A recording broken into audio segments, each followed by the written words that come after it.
shorts video of Thelma 15, 20 times a day. They're mesmerized Oh by my it. goodness. They don't know what to do. And they just start dying laughing. I don't know why they are laughing, but they just love it. I was actually thinking about getting a podcast segment that's called like Thoughts with Thelma or something like that, where you like ask Thelma a question. I could ask Thelma a question today. I got lots of questions for Thelma. We can do it now or we can do it later.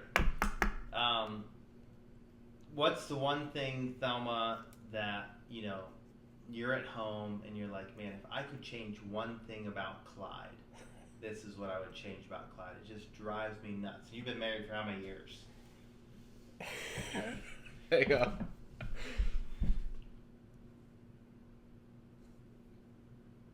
Me and Clyde, we've been married. Me and Clyde, how long we been married for? Me and Clyde been married for going on 32 years now, Jeremy. 32 years.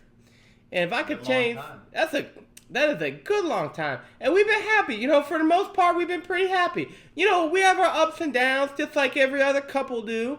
But, for the most part, we've been pretty happy. There's a couple times, I remember when Clyde was on third shift. Now, that was one of the hardest times. DeMarcus was young. Clyde was on third shift. And I tell you what, I was so tired because I was worried all night. I was worried sick that something was going to happen. We was living in a rough part of town. We was living in Akron down near Firestone. And it's kind of rough down there. Some gang violence. You go out in the morning, you see the gun smoke rising off the sidewalks, and you see the chalk outlines and things like that. So I tell DeMarcus, don't go out till noon, So we'd be, I'd go sit on the porch and just sit out there and drink some sweet tea. And I just watch him play out on the sidewalk with his friends. But that was such a hard time because I was tired. I was a nervous wreck at night, and Clyde be telling me, "Tell me everything's gonna be okay." And I said, "Clyde, you are not home with me right now, and I'm with our son all by myself. My brother, he live a few houses down, but I can't trust him. I could not get a hold of him on the phone." So he one of them guys take the wireless phone with him out the house in his pants, and eventually it's out of range. You can't reach him on the phone. He goes down to a convenience store. He buying sandwiches and whatever it is he buying down there. But anyway, so probably getting some black in my house.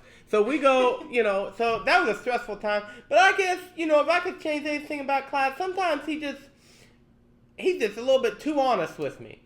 Sometimes he is.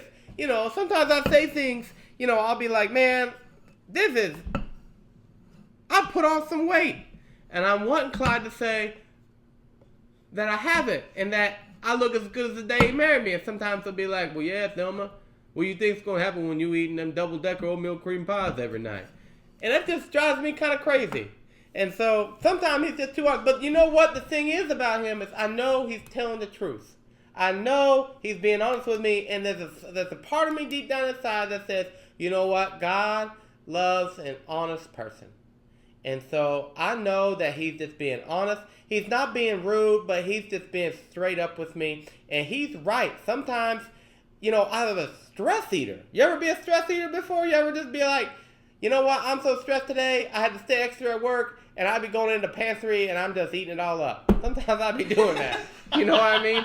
And you buy things for a certain reason and you buy the chocolate chips to put in the cookies. But all of a sudden you look down, you halfway through a soap opera episode and your hands is covered in chocolate chips. And you don't even know, Jeremy, how many times I've been in that situation. So I know Clyde's right, but sometimes he's just a little bit too honest. But, I love him to pieces. He's a good man. Like I said last time, he's a good man. So that's kind of all I got to say about that.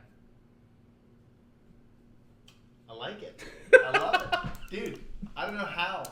I mean, you've got a mind that is worth $1 million.